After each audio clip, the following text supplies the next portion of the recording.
Hello, and welcome to day 2 of our symposium to hold things together, presented by the Verlis Center and curated by BAC, Basis for Archaeology in Utrecht, the Netherlands. My name is Karen Kooni. I'm the Senior Director and Chief Curator of the Verlis Center, and delighted that you joined us for the second day of debates, discussions, and deliberations about contemporary conditions of cultural work that enact protocols of equitable engagement and solidarity across different geographies, temporalities, and political conditions. By way of introduction, let me offer a few brief remarks on context before we start with the first panel. The Verlis Center is a center for public scholarship at the New School, dedicated to examining the intersection of art and politics. Our programs entail classes, publications, the International Jane Lombard Prize for Art and Social Justice, artists' fellowships, and public programs on the possibilities and promise of political imaginaries offered and created and enacted by artists. All of these programs investigate 2-year biennial focus themes of broad and urgent concerns. At the moment, the topic is the question of protocols for equitable engagement under the heading of As for Protocols.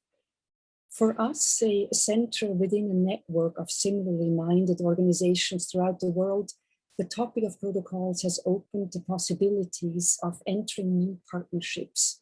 And we're particularly excited to host BAC today and yesterday, with its renowned programs that for many of us have led the way into transdisciplinary thinking and activism. It's been an enormous joy to join forces and invite BAC to curate, to hold things together. As for the Verlis Center, the symposium caps the first year of deep reflections on protocols. And in the chat, you'll find a link to our previous seminars that have led up to today's convening. To hold things together, our collaboration with BAC today is focusing on modes of social and institutional modality, in particular, the development of protocols of solidarity in our hyperlocal and hyper-dispersed existence, the discussion of real and speculative community and institutional models, and the proposition of theoretical and practical elements of coalitional exchange in order to build aesthetic, poetic, and tactical forms of research, assembly, mobilization, and co-creation amid broad unfolding realities. Speaking of protocols, situatedness, and solidarity, I want to acknowledge that I'm speaking to you from Manhattan as a settler, an immigrant, and an uninvited guest of the Lenape people.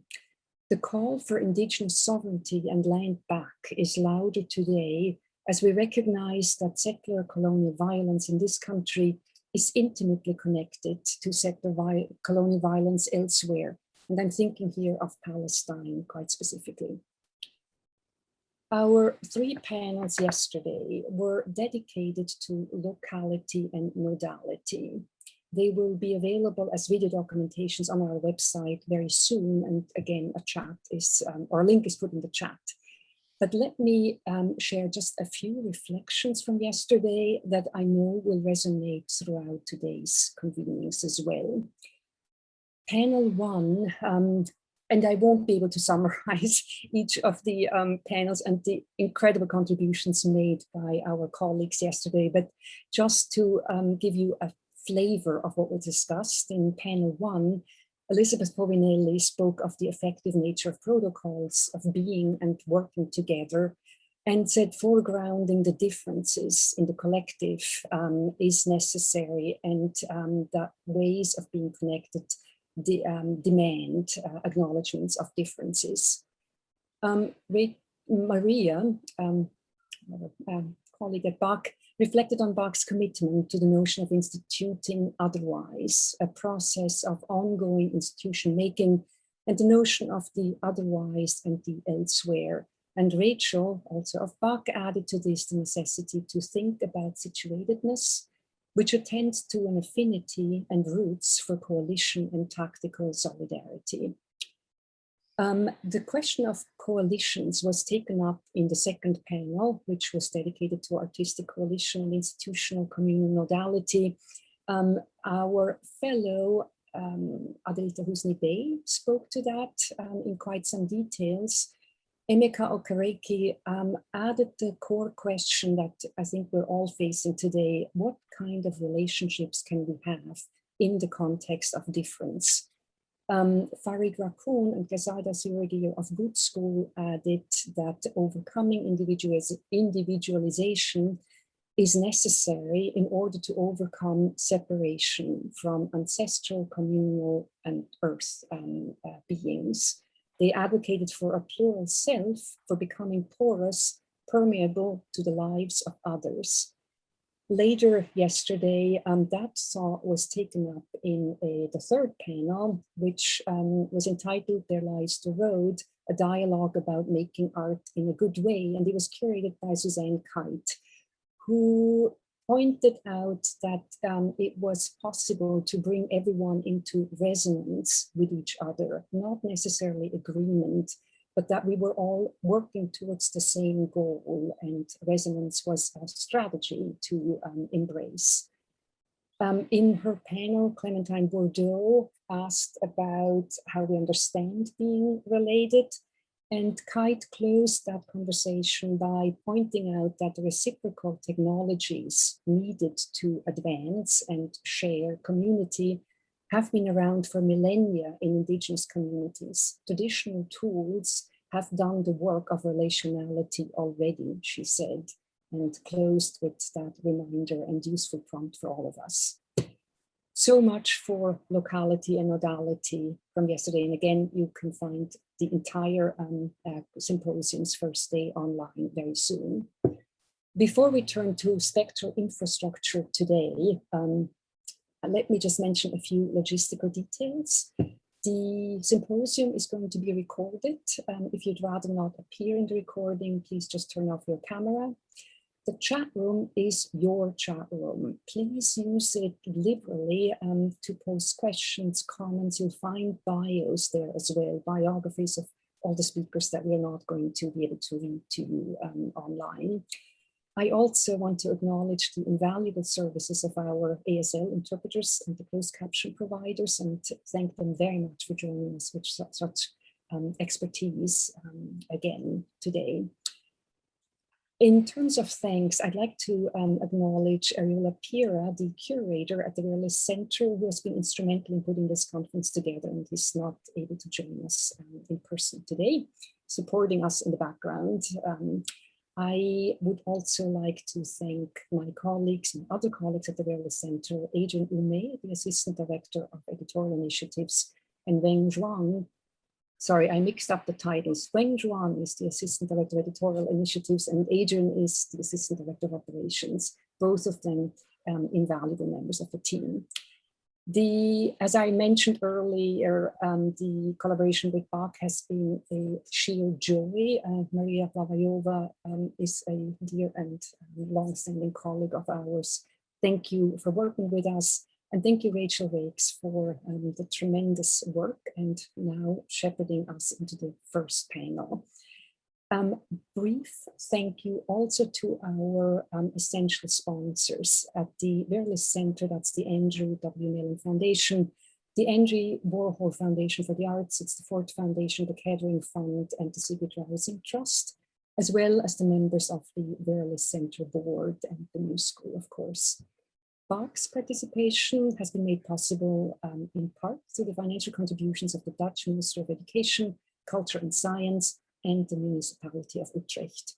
And now I'm delighted to invite Rachel to open Spectral Infrastructures. Thank you all very much for joining us. Thank you, Karen. And I want to echo Maria's introductory remarks from yesterday, also adding thanks to Ariola, Adrienne, and the VLC team for this invitation, and especially this opportunity to generously kind of cross-sect different ideas among our own networks and coalitions. I also want to make a note of thanks to my Bach colleagues, particularly Julia Morindera, Hede van Groningen, and Thomas Orban, who've been holding space before and during the symposium. I'm just going to start off briefly with a few words introducing free thought and some of the ideas in formation of spectral infrastructure, which will unfold quite a bit more later today. Free Thought came together in 2011 as a collective of thinkers, curators, educators, and activists with the aim of creating a space of knowledge making outside of the university, and in order to address critical issues in ways that are not common to academic research and university protocols. Through programming, collaborative research, long-term and sporadic conversations, convening and other exchanges, they maintain a transdisciplinary and transpractical approach to engaging in public study. One of the primary projects has revolved around infrastructure, or the physical, transactional, and computational determinants of life that, quote, define spaces, discipline bodies, allocate resources, and privilege notions of progress and development, often without any critical interrogation. The infrastructure project operated on terms like shipping, spirit labor, and archives as infrastructures that engendered, supported, and disrupted numerous given histories. Spectral infrastructure, on the other hand, begins a move to identify deeper ephemeral layers of these elements, while at the same time locating the more ineffable liminal spaces and affects of joy, solidarity, or refusal. The research moves towards an understanding of the ghostliness rather than the materiality of dominant infrastructures. It is what Free Thought defines as the ephemeral glue that holds things together in an effective mode, or that of which it is always said had an undefinable quality. Yesterday's discussion on protocols and of locality and coalition brought about a lot of things that are in becoming, and many indications as well of the spectral.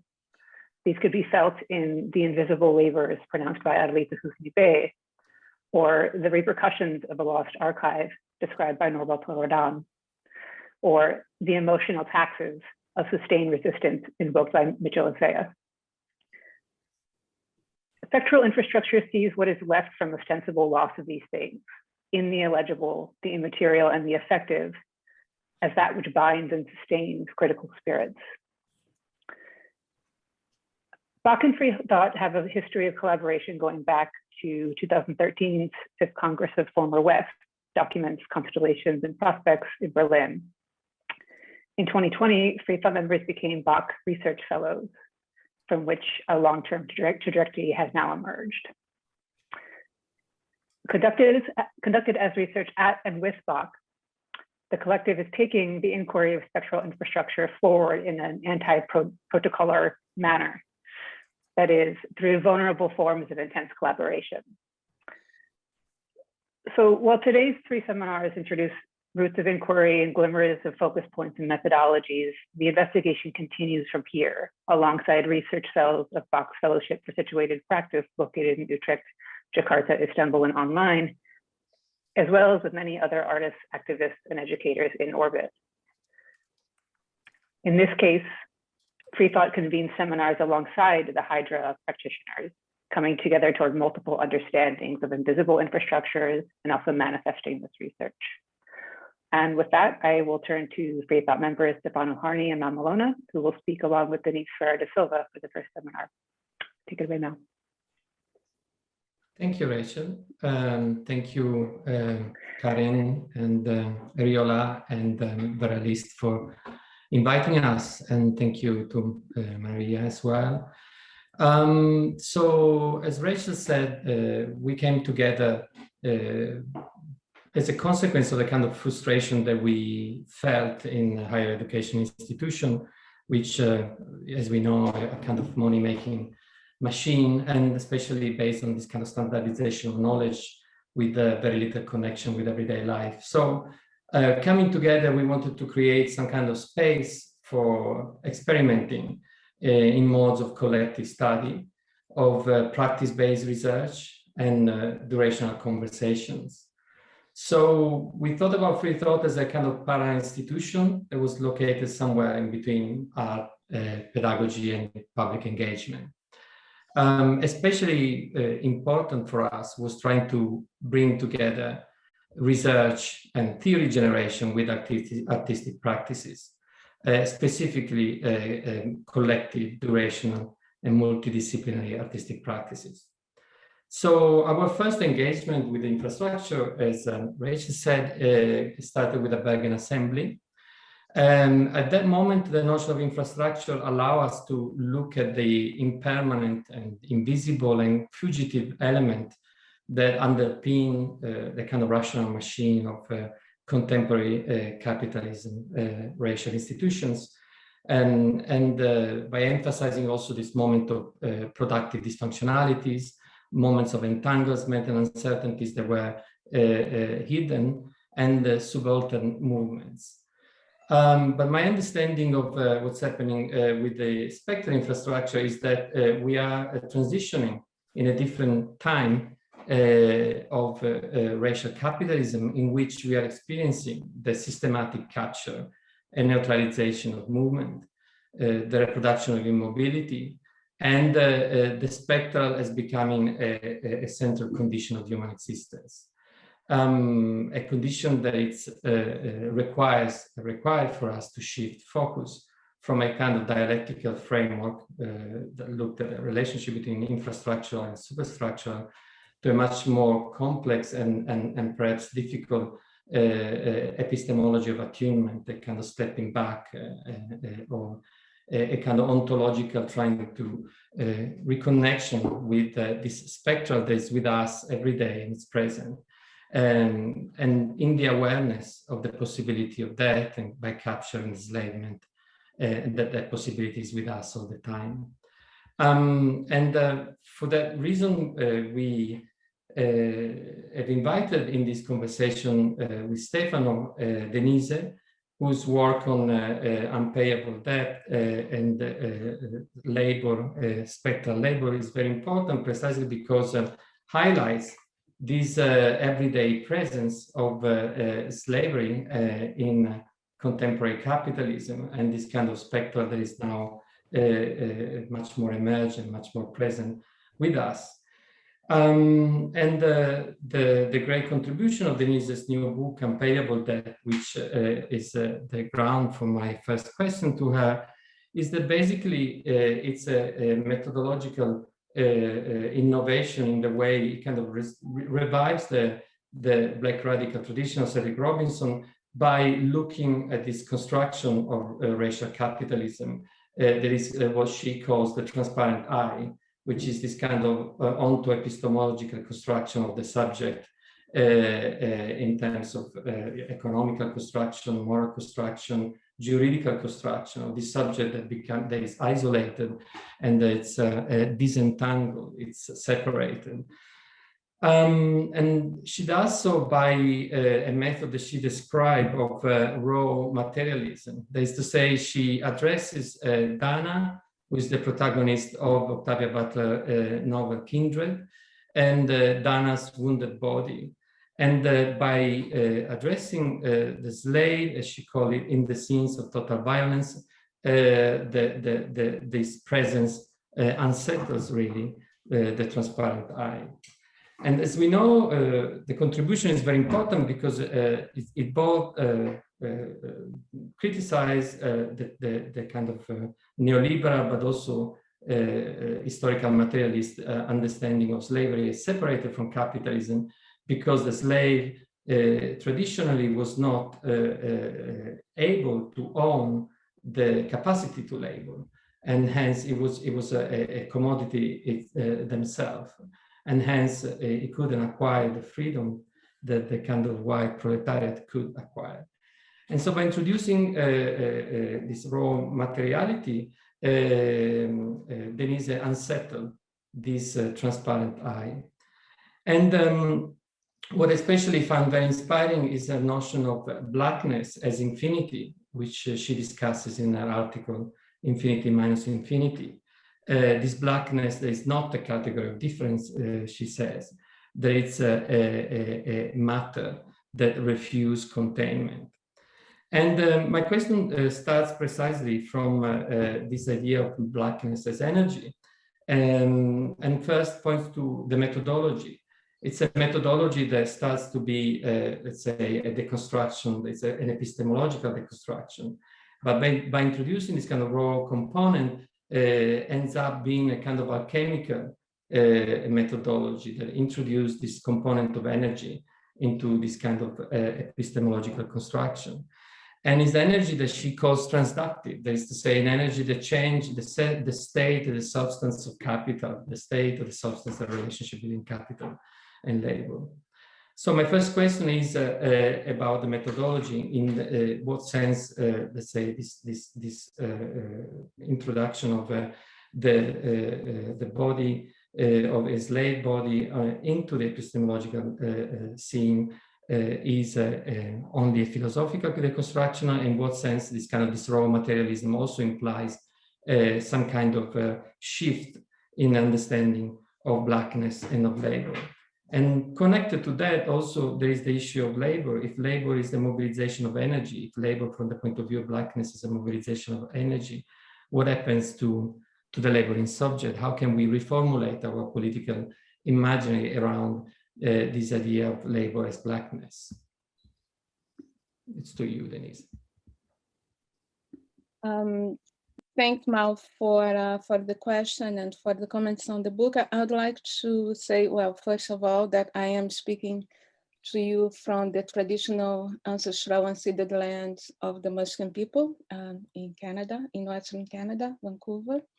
I'd like to thank Back Free Thought for the invitation to be part of this conversation. And then, of course, Mal and Stefano for doing this with me. I spent some time trying to figure out how to answer the question, which is, any question about this book is about the whole book because of the ways in which it's being written.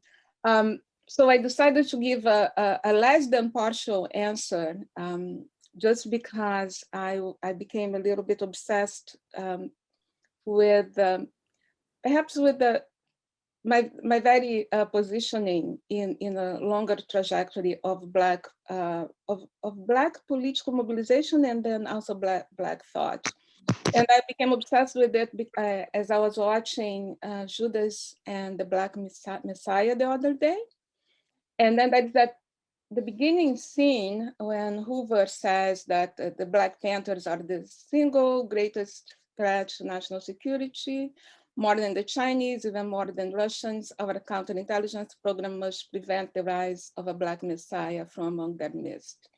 One with the potential to unite the communists, the anti-war, and the new left movements. And then that is the footage, as Hoover is saying that, of Hampton saying, we don't fight fire with fire, we fight fire with water. We don't fight racism with racism, we're gonna fight racism with solidarity. So talking about those protocols. And thinking about that moment in not only US history, that moment in global history, so what comes to me is that the statement, we fight fire with water, says more about why Hoover had to destroy Hampton than the last sentence, we're gonna fight capitalism we're gonna fight capitalism with racism. And the method I experiment with in Unpayable Debt is more about what's implied in confronting fire with water than in the fighting capitalism with socialism. And I think it's so because just as fire and water are used to do, it is about, the method is about a fundamental shift. And actually I call it an elemental shift. But it's not a shift in substance. It's not about the what, it is more about the how. The how in terms of, also again, not in terms of movement or process, the ways in which we talk about method, that's what I'm trying to highlight, but as image, as figure, or as composition, about the components rather than the shape in that sense. So the work that Dana does, the figure does in the book is primarily around composition. And I think, as Mao was indicating, the fighting fire with water is about what James and Robinson says the task of Black studies, right, which is to accomplish what I think Glissant means when he writes about releasing man, the subject, into the world, as I describe it as the transparent eye. This fighting fire with water, I think, is what Hortense Spillers does with the figure of the female flesh ungendered. And I think is also part of Winter's effort with the sociogenic and the autopoetic. But then, of course, the method that I have designed and I experiment with in the book is a bit odd. It's, it's a little off-center from the ways in which we understand the trajectory. It's a little off the center of the trajectory of the Black studies critique.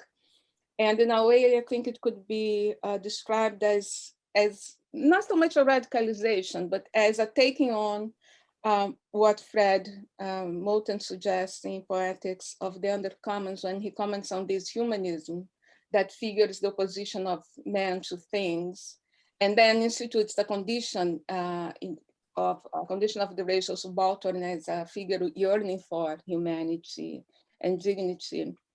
So at the core of raw materialism, as I call the method sometimes, is a movement that I call negativation. It is a critical move in the sense of the crisis, right?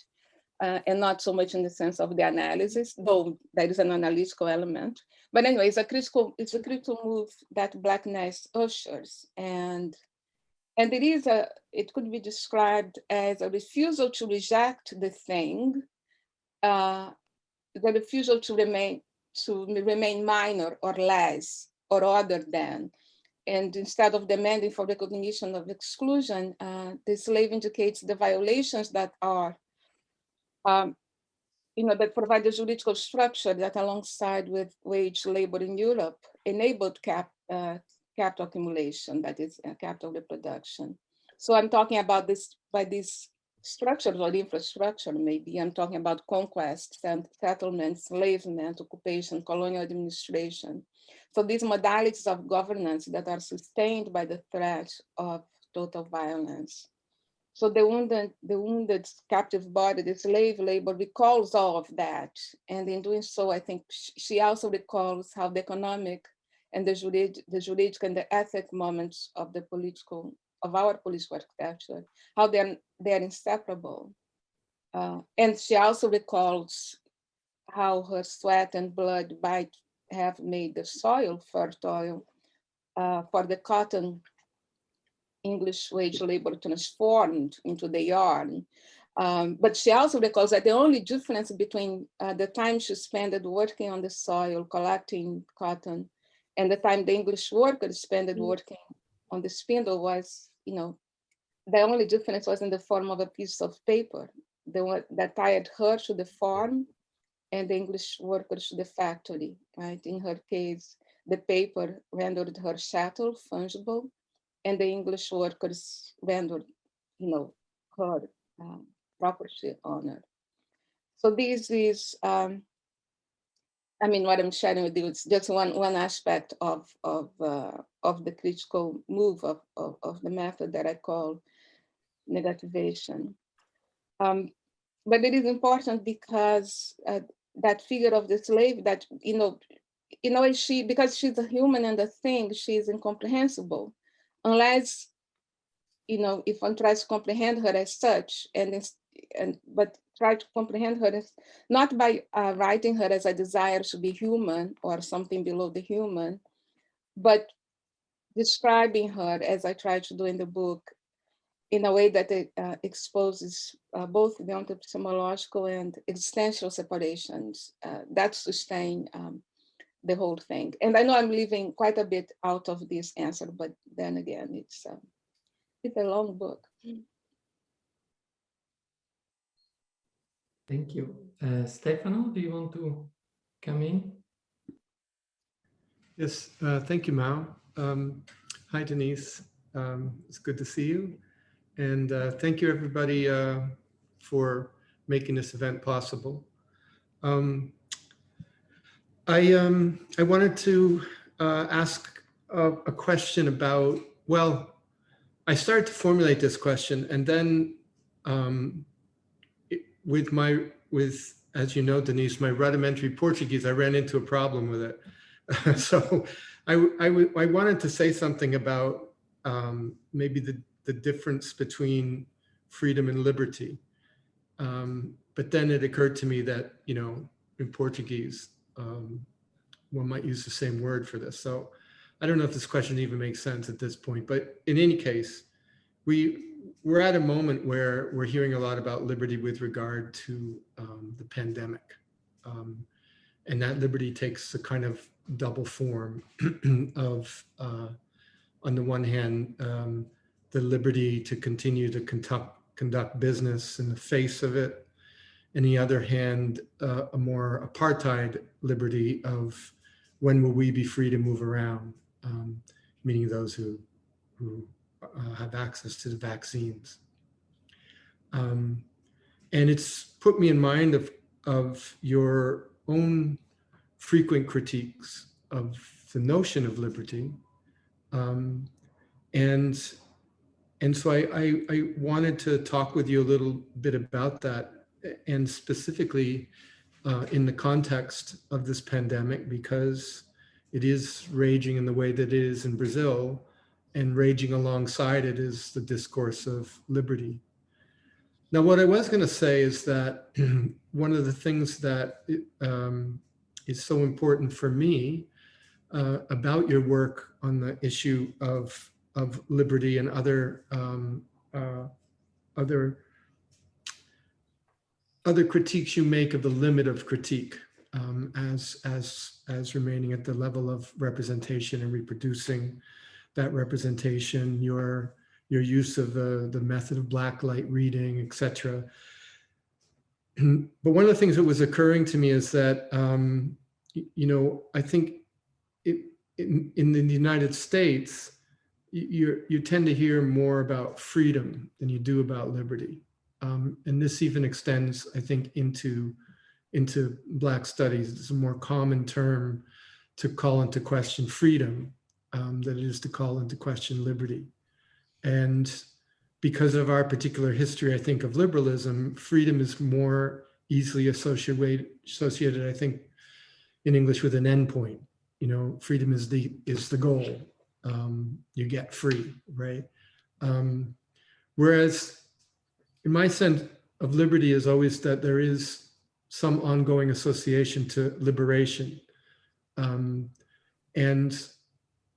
that's why I'm sort of interested to talk to you about this in the context of the pandemic, because in your work there is a critique both of liberty and liberation, but we're seeing them sort of divide in different spaces. In Brazil seems to be one of them, people attempting to split them. So what I wanted to ask you is what you're thinking right now about the way that this term liberty is being deployed. It's obvious use by the right and the far right, but at the same time, it's lingering attraction, especially when linked to liberation, to the left.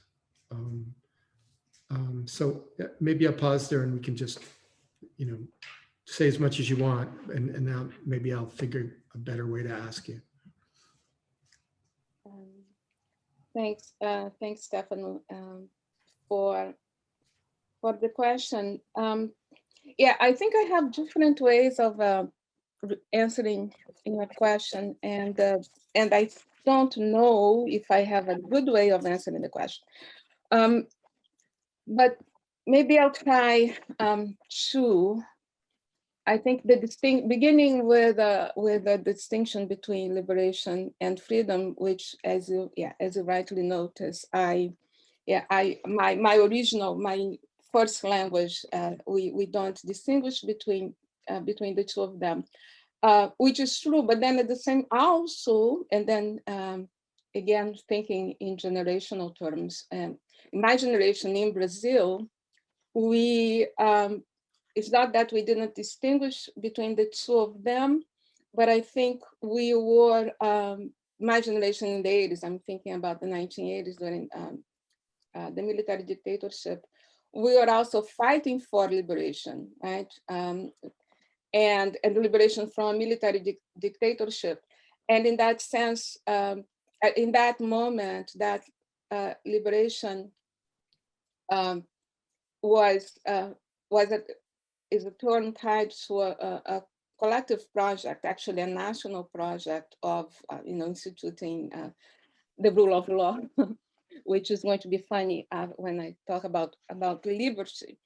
So for me, one way of making that distinction would be, and it's probably similar to how you're doing it, would be to think of freedom then as something that is claimed from the individual perspective, dealing with given a situation which may be imposed by the structures of government, but not, because it's a freedom to walk around without a mask, right? That we see in the US, claimed in the US. And then liberation from these more post-19th century perspective, right? Liberation in terms under the concept of equality as one figuring of what I call liberty versus freedom as something that we can trace back to Locke and the other framers of the liberal polity. Now, when I writing about liberty, and it's a shift from writing about self-determination, because I tried in toward the global idea of race, I tried not to use either, like no freedom, no liberty, but describing the transparent I as, in its writing as self-determined. I chose self-determination and then now continue using the term liberty for it precisely because I wanted to avoid the two meanings that I mentioned, because both meanings are within the architecture, the political architecture of the liberal political architecture. And describing it in terms of self-determination in the characterization of the transparent I, as I do in toward the global idea of race. And then liberty in the attempt at situating the figure of the slave. What I'm trying to do is actually highlighting something else that I think we could pose at the metaphysical level. I'll call it metaphysical, which is the distinction between liberty and necessity, which is, I think, where raciality operates as a mechanism of power. And it is how it's operating now during the pandemic, as the essential workers, who are the Black and brown folks elsewhere, they have to be exposed. Why? Because it's necessary for protecting the health of the economy. We know the arguments, right? So liberty is it's important now. I mean, it's not important. It's useful now to highlight what I meant by self-determination, precisely because this moment, it seems that we are all being subjected to needs, to this necessity that comes without it comes without a body, without a subject, because why? Because the economy, because the other side of it is death.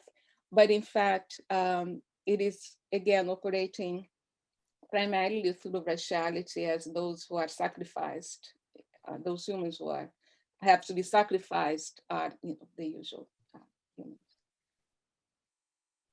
I think that's one thing that's amazed me during this pandemic, and again, I've been thinking about your thought in relation to it, is that despite the obvious social base of the disease, despite the fact that it proves the inseparability, the difference, but the inseparability of these species inhabiting the earth, there's amazing ways in which the narrative has been able to individuate people in the face of this disease. So, and the most obvious way, of course, is that every day there are numbers of people who died or people who've been infected. In other words, each individual is added together to represent the disease. But there are many more ways also, including notions of personal responsibility, the mask issue, etc., where this thing that is running through all of us, becomes a vehicle for further individuation, except, of course, for Black and brown communities, where suddenly it's a collective problem. It's a collective situation, right? So I wanted to hear your thoughts, maybe a little more, if you have some that you feel you want to share about what you're seeing in Brazil right now and its relationship to the history of racialization in Brazil. Yeah, thank you. Yeah, talking about Brazil right now is very difficult because I've lost friends and relatives to this virus as you speak, but I think what's happening in Brazil, and I don't think it was by accident that Brazil and the US were throughout last year the countries where you had the highest numbers, right? Even though the population, well, wherever, I don't want to elaborate on that.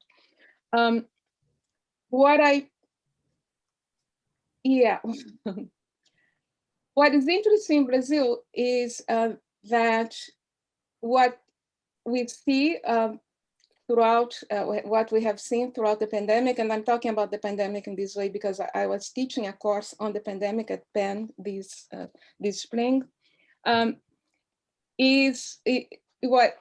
the two moments of it. The first moment where it was individualized in a way because it was universal. Remember, at the beginning, we didn't have any racial data about it. And as if having it would help, though I was one of those asking what's happening? Why aren't they publicizing this information? So there was that moment of universalization, and then there was that moment of when it was racialized, to use a distinction that I usually don't. When it was racialized, then it was, but then of course, there is a sense that there is a sense in which this pandemic is, of course, it has to be this way, right? There's nothing, everything that we know about the conditions under which we live would tell it, we knew already that it would be this way. So what then becomes interesting to think about is, okay, so it is this way, and yet decisions are made which point to the future, right? The projection. So in the course we are reading, obviously, Foucault, security, territory, and population, etc. And but then we know that the decisions that will then have defined the course of the pandemic and also the vaccine, etc. Those decisions were based on what is, on the one hand, given by the curve, right? The algorithm, that curve that tells you, how many people are dying, but it doesn't show you much. But there is a combination of that curve and then what is under the curve and the map, which gives you the racial distribution of income and essential labor, etc. Right?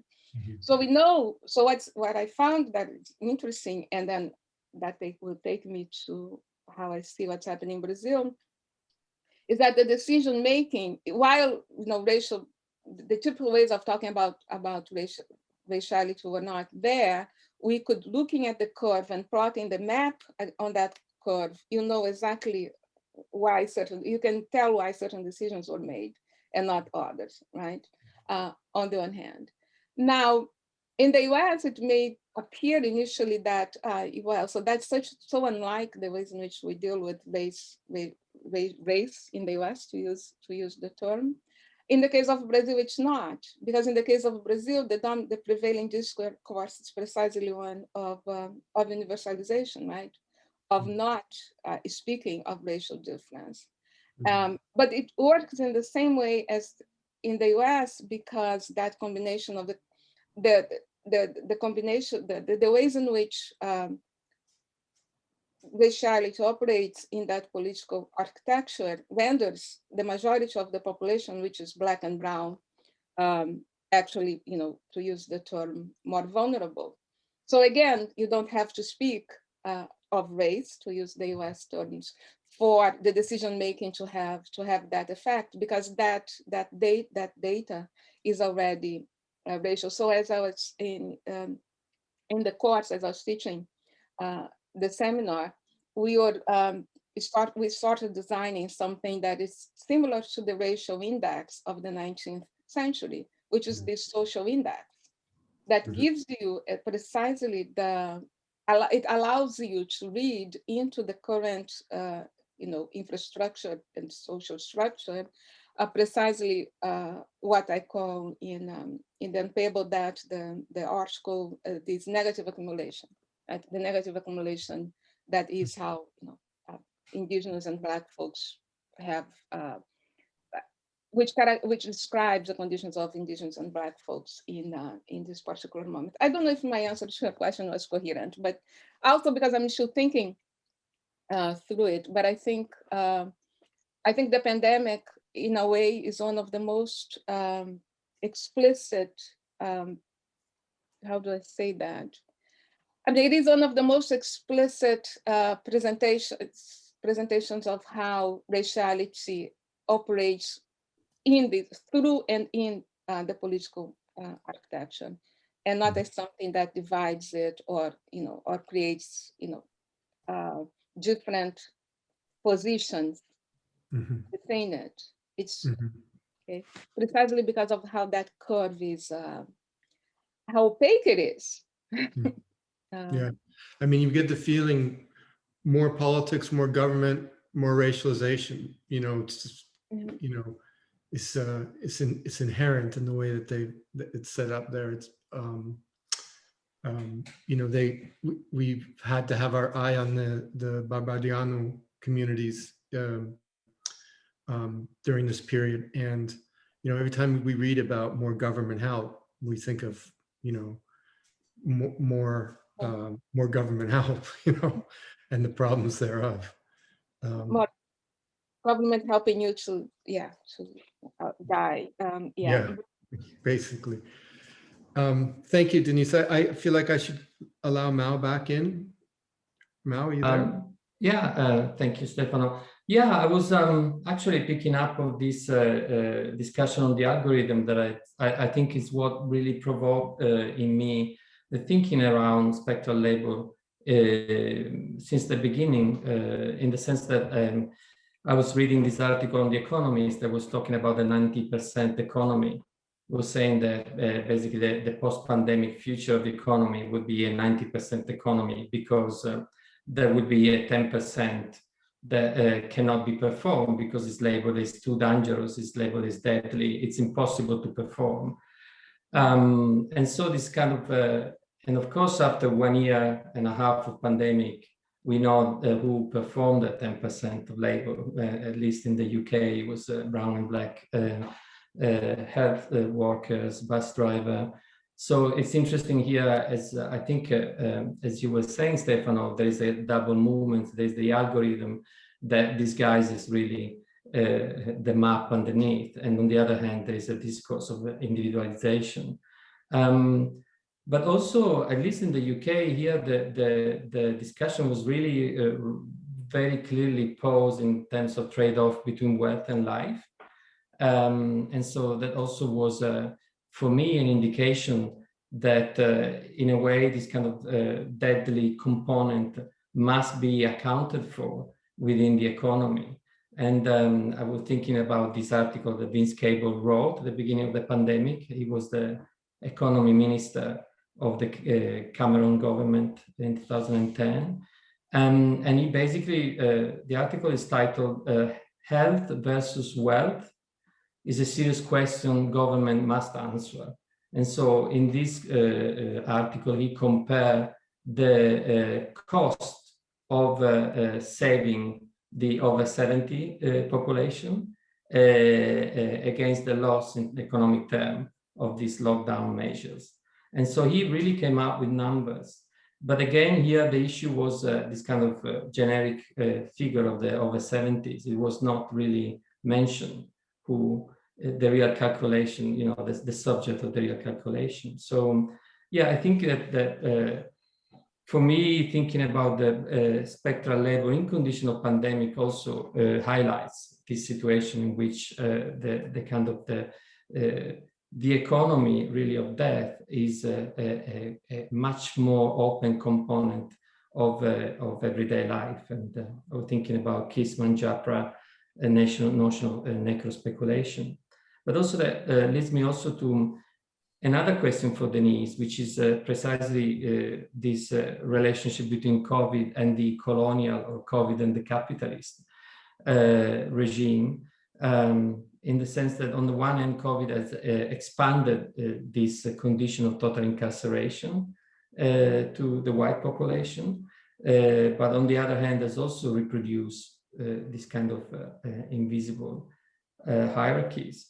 So yeah, I was wondering in terms of this kind of spectral labor, how do you see this kind of vaporization of capital and in relationship to these hierarchies and the transparent eye, how that is nonetheless reproduced? Yeah, well, as we are talking now, we've been talking the past few minutes. I think there's no universalization, right? I think that's the interesting universalization. I should put all the scare quotes all the time because it not sounds contradictory. So what as I was saying before, the ways in which I try to make sense of it is precisely in terms of the layers, right? Because of course, if we approach everything as if we all started now, or if we approach that in terms of that every shift is a complete erasure of how things were before, then we could say that this is a moment of universalization, and we are all on the one hand, we are all subjected to decision making about the pandemic in the same way, and then in the same way that we are all subjected to the same virus. But it's not the case, and if you think particularly in terms of the ways in which colonial violence, maybe I should say the colonial modality of governance, the ways in which it has and it does participate in capital accumulation, which is precisely through, I mean, of course, it's through extraction and expropriation, but it is through extraction and expropriation in a way that describes it as you know, to use I think your term, as preparing the very infrastructure that then becomes necessary, that then makes it possible for production actually to take place. So I think here I'm kind of also commenting on reproductive labor, which is, you know, some other aspect of it.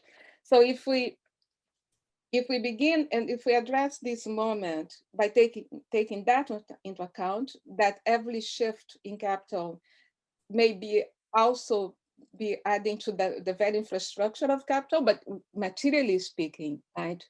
Then you can say that we all, talking about Black folks and Indigenous folks, that they could come into this moment in the same way. So because they, in following my raw materialist method, they are actually materialized in the very composition of what makes capital operate in this way possible. Following the way I understand your notion of spectral labor, they are there, the ghosts are there in that infrastructure, right? So of course, to have there are differences, but I think that's what's crucial. I think what we need, and that is what makes it all very much more complex, as you were saying initially, Mao, and then Stefano's comments on even in the concepts of freedom and liberty also indicates we need complexity, in the sense that instead of doing like Marx and always only looking at living labor, however living labor shows itself in a moment, we always have to look at the very materials upon which labor is deployed, on the one hand, right? And then on the other hand, at the same time, thinking in terms of, you know, the initial distinction between structure, infrastructure and superstructure, we also have to attend to the ways in which what is proper labor and what's not is also described, right? So I'm thinking here about the distinction, the juridical distinction between slave labor and wage labor. I think any analysis of capital at any moment of its trajectory that does not take into account those 3 moments, right? There are at least 3 moments. Will always be less, and it will always allow for certain erasures and certain conflations that would tell us to say, oh yeah, well, we are all in it together, as you know. While at the same time, as we attend to how we are in it, say, oh, but it's the same way, and then we get stuck, right? Because the analytical tools do not do the work all the way. And yeah. Great. Stefano, do you want to come in for another question or comment? But can I ask a question? Yes, you can ask questions. No, because I had a longer version of the question, but I think I've been talking so much that we probably don't have time.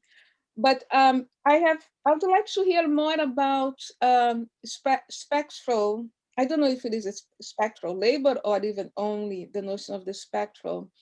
In terms of its analytical, I mean, my question, which wasn't even nicely, decently formulated, was more in terms of its analytical capacity from your point of view. Whether you are thinking of spectral labor as a descriptor for this moment, or if it figures the operation of capital beyond this moment. I think that's how I can ask the question after having talked so much. I think, sorry, Mal, shall I start? Is that okay? I think there is something of the moment about it. I'll just back up and preface it.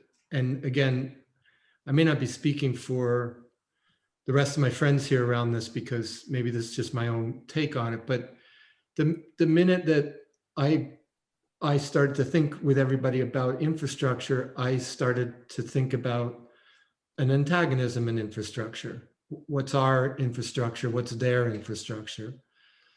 Knowing very well that I wouldn't be able to hold that, especially with regard to the hour, right?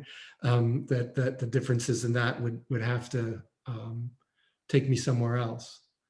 And a similar thing, a similar way, I'm approaching spectral infrastructure. What's ours and what's theirs? But maybe a better way to put that is, if we assume that capital is incapable of reproducing itself, and if we take all of the lessons of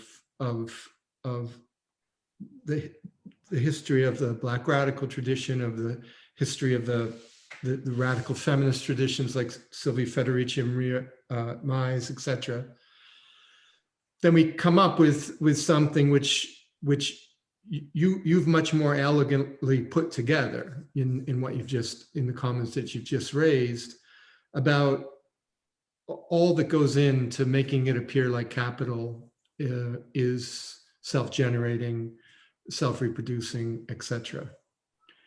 Now, the reason I say that I think there's a moment about this as well as a history is because if we think of something like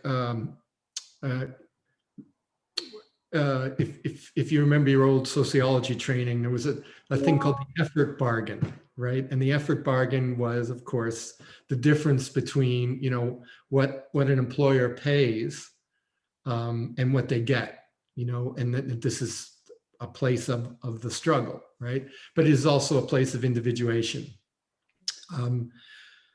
Well, it's been well commented that, you know, in different ways, that rather than call it something like an effort bargain today, we might call it something like a bio bargain, because the employer in formal employment wants everything from you. It's not about how fast you work the assembly line. It's about everything that you're willing to give. And therefore the stakes are both higher, more opaque, you know, maybe more deadly, but also more reminiscent of the extra legal demands that have always been made on the enslaved and on women in particular, also on, you know, subsistence farmers, most especially through the African slave trade, etc., the Atlantic slave trade, excuse me. If we think in terms of this bio bargain and what's in the middle between what's asked of us by capital, informal or informal, informally or informally, through the police or through the boss, and what we have to give, it seems to me like there's something in the middle there that people hold or keep that doesn't get fully utilized to make it seem like capitalism can do this thing on its own. And to me, that's a way of thinking the spectral infrastructure, the between and the bio bargain. And what the reason I say it is I want to bring that correction in Marx, where how to say it, where even he would place the enslaved somewhere else and the household somewhere else, and then the worker in Europe, let's say. How can we bring all that into the midst of the spectral infrastructure? How can we bring it into the midst of our life? So I guess another way to put this would be to try to make it clearer. What if we thought about the bio bargain in Brazil? One of the things that we see right away is that what's grabbing us in the midst between what we have to give and what we refuse to give is essentially governance, right? It's you know, in the middle there, we are stuck with a whole bunch of people who pretend to be our friends, governance, left movements, etc., right? Who want us to volunteer what we've refused into some other format where it will simply enter into the larger social reproductive mechanism again. So the spectral part's important, quite obviously to me, because it's about how to keep what we don't give. And the way to do that, it seems to me, or what I'm trying to learn through your work, maybe is a better way to say it, Denise, is we can't grasp it, quite obviously, right? We can't in a colonial sense. And so I've been trying to think with our mutual collaborator, Valentina Desideri, about this notion of affordances, where what is there in the bio bargain that isn't given up and remains somehow as a social part of what is forced upon us. If we could approach that as an affordance rather than as something to use or organize or scale up or mobilize, et cetera, et cetera. If instead we could encounter it for what it makes possible for us, not what we can do with it, not how we can transform it, etc., but in a sense, in a very phenomenological sense of like, what does it allow us to do? How does it allow us to live? How does it allow us to use each other without asking for transformation or exchange or the formality of so many of the representative categories? So my totally incoherent answer to your question is that, you know, I see spectral infrastructure in that space, but I see it as spectral because it's not available to us if we just think of it as resistance or refusal. It becomes, you know, we lose it with the very spectral moment. The dream, you know, it evaporates. So how else can we hold it there in the biobargain and beyond the biobargain that doesn't fold it back in to all the limits of our ways of thinking about it? Well, that's not getting any clearer, so I think I'll just stop there. That was very inspiring, Stefano, and I just give a short answer. I think for me, spectral labor is the condition in which, let's say, it has become clear that capitalism relies on this reproduction of a deadly mechanism. So it's a condition of, let's say, unproductive labor, or even a condition of negative accumulation, in which we are forced to reproduce a deadly mechanism. And it's, you know, it's a subversion of reproductive labor. Is an awareness that capitalism is entangled with that, and hence possibly also, as Stefano was saying, a possibility of holding on to that space. So a possibility of resistance. No, thank you both for their answers. As Stefano was speaking, I was thinking about the conversations I have had with folks in Brazil about, in particular with the women in the Black territories who have been organizing around the pandemic under the conditions they are, you know, dealing with the police and dealing with the state that just wants to kill, and the militias and the drug trafficking of that. And one of the term they use to describe their practice, that political practice, is a quilombar, which is, you know, the quilombos are communities of runaway slaves, and you know, traditionally. And a quilombar is a process of, you know, existing as a quilombo. And as they're talking about the spectral along those lines, I was thinking that the a quilombar also includes, you know, this finding, not so much finding, but like some kind of turn to practices that were there already, that probably have always been there, right? And never capturable by the political discourse of my generation, for instance, right? Isn't that? And through those practices, they have been, you know, I wouldn't say resisting, but they have created conditions and mechanisms that break through, you know, the state's, you know, yet another moment of killing, which is through the pandemic, and those moments of killing that are operating all at the same time. So yeah, I like the idea of thinking the spectral in both, you know, this machine of death, which also comes with these spaces for breathing that can never be, you know, fully conceptualized, you know, which is a good thing, I think, right? Because how else can you explain why, you know, we are still here? I wouldn't know. There must be something. And I don't want to know what it is also. Hey, we only have a bit of time before the break, so I'll jump into some questions. There already is one in the chat, so we can start with that. And that was related to Stefano's last speech. Would you equate the space of agency within the biobargain? Sorry, Rachel, could you just read the question one more time for me, please? Yes, it's would you equate the space of agency within the biobargain? Well, Thank you for the question. It's a good question because exactly, it's the problem, I think, of naming what's going on in that bio bargain.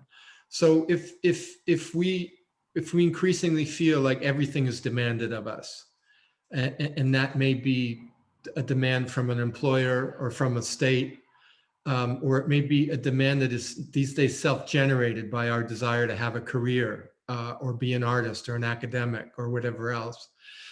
And yet, even in the worst of us at that moment, there's something that we try to hide. It's something that we try not to give up.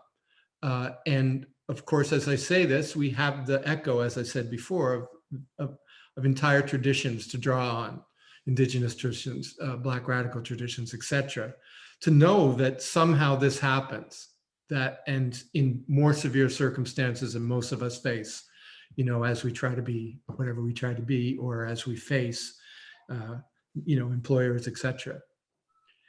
But, at the same time, as Denise was saying, there's something that we don't want to know about it. And that's for me the spectral. When I say don't want to know about it, what I mean is that we don't want to accidentally, draw the eye of Sauron onto it, right? We don't want the transparent eye to fall on it. And agency, unfortunately, is a term that, has a long social scientific tradition and is unlikely to be, deployed in this case without risking, exposing something that needs to stay clandestine, fugitive, undercommon, whatever you want to say about it. So I guess my answer is, I understand why we would want to say that, because the point is that we can do something with what isn't stolen from us, or when it's not stolen, tricked from us, or whatever you want to say. And I think it's important to say that it's already social because of the way it happened to us, right? I mean, going back to the very old lessons, still very useful lessons of Marx, right, is that capitalism is a forced socialization, a massive forced socialization, and it leaves us with a certain amount of, broken sociality at the end of the day. Moreover, as the work of Denise and others say, capitalism has relied on all kinds of other socialities forever and leaves, nonetheless, by what it does, traces of this sociality. But what I'm saying is that there's something, I think, that's activated by struggle, that's activated by antagonism, and the bio-bargain is an antagonism, it is a struggle, and something gets activated in that broken sociality. But I don't want to name it in the ways that we have on the left, or in anthropology, or in a whole number of fields traditionally ended up naming it. And I think agency, I mean, I'm not saying that I'm getting away with it by using the term affordances either, but we're always trying these little feints, right? These kind of little dodges as a way to avoid what we're interested in, what is most valuable to us, what is most precious from being reduced to something that's clear, transparent, communicable, marketizable, et cetera, et cetera. That's not a word, but anyway. So thank you for your question. Mm-hmm. There's also a question about AI, and I actually was also going to push you, Mao, a little bit on that. I've been talking with the artist Femke Herraven recently about her research on AI as basically as something that's bound by history, that AI isn't about the future, but it's made of statistics and historical data, and that's never really actually able to overcome that. And so what does that being bound and kind of stuck in history as maybe humans are as well, what does that do when we're leaning on AI as this other determining factor of the kind of labor control? And so merging with that, there was a question in the chat from what is the role of AI in spectral labor as defined? Well, I think that actually, I think that Denise had really interesting answer to that, in the sense that she wrote this beautiful article on Black Mirror, and so I'm kind of maybe inviting her in to respond to this. I think it's yeah, I think it was very inspiring what you were saying, Denise, in relationship to new technology, and especially forms of algorithm that trace Black subjectivities, and especially how these have been reinforced by the pandemic.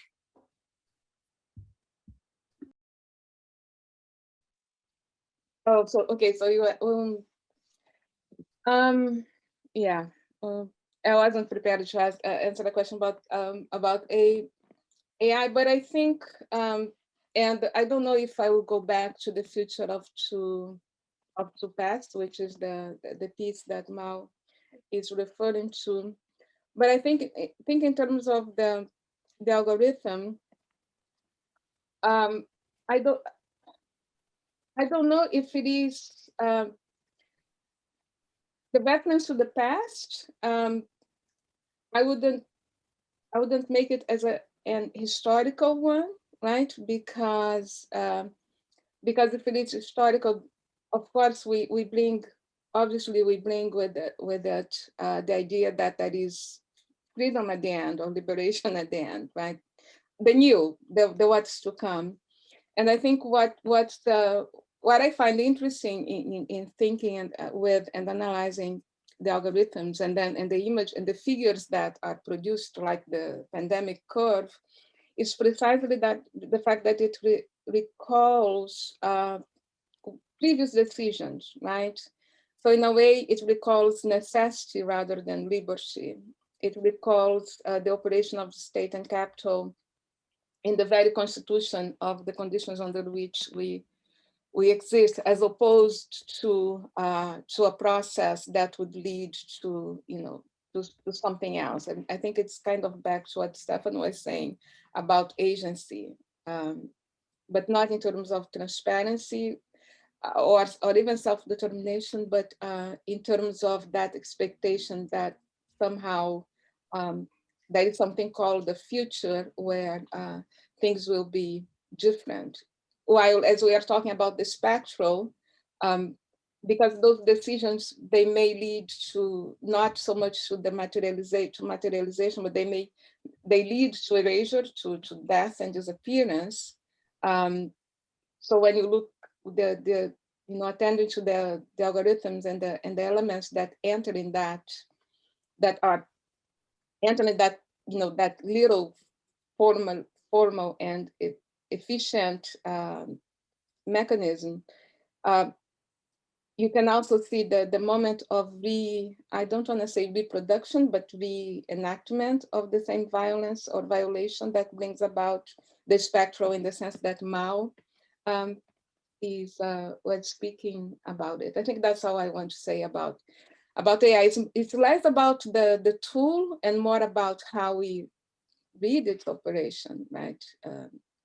I tend to read it in the context of necessity rather than liberty, and that makes it different. I'll ask one more question from the chat, and then we should probably close it. But just to let everyone here know that we'll all come together at the very end for a further discussion. And so that question is, it's for you, Denise. In your talk, in the talk you gave on hacking the subject, you talk about where you mark a difference between obliteration and negation. I'm wondering what the relationship between obliteration and spectral labor is, and the relation between negation and spectral labor. Are those who are negated spectral, or is it precisely the obliterated who are spectral? That's a very good question. Excellent question, isn't it? So what I do in Unpayable Debt is actually kind of I designed this little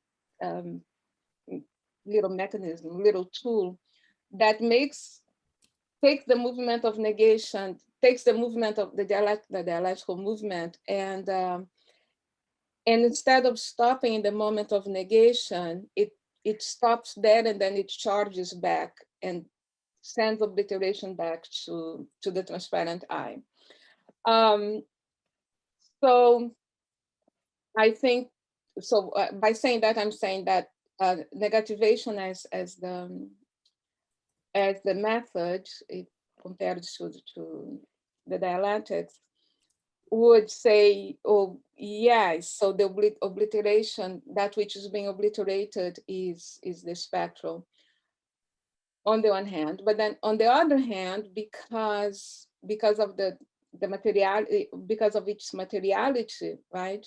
Then it doesn't stand in there in the same way as the subject of negation, let me call that, would. I can say it again very quickly. On the one, so from the point of view of negativation, that which is being obliterated, it's there in the very matter that its obliteration made possible. But then if you think in terms of the dialectic, because that which is being negated just stands somehow against, right? Stands in front and against, whether within or without the movement of power. And then I don't think it would be spectral, actually. The dialectic doesn't allow for that, because there is something that stands there. It's like what Fred talked about, suggests in terms of the racial subaltern as standing there in front of the human, demanding humanity.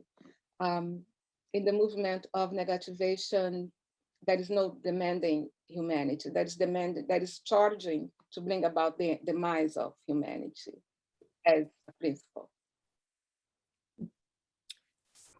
Thank you. I'm afraid we probably should take a 5-minute or 8-minute break.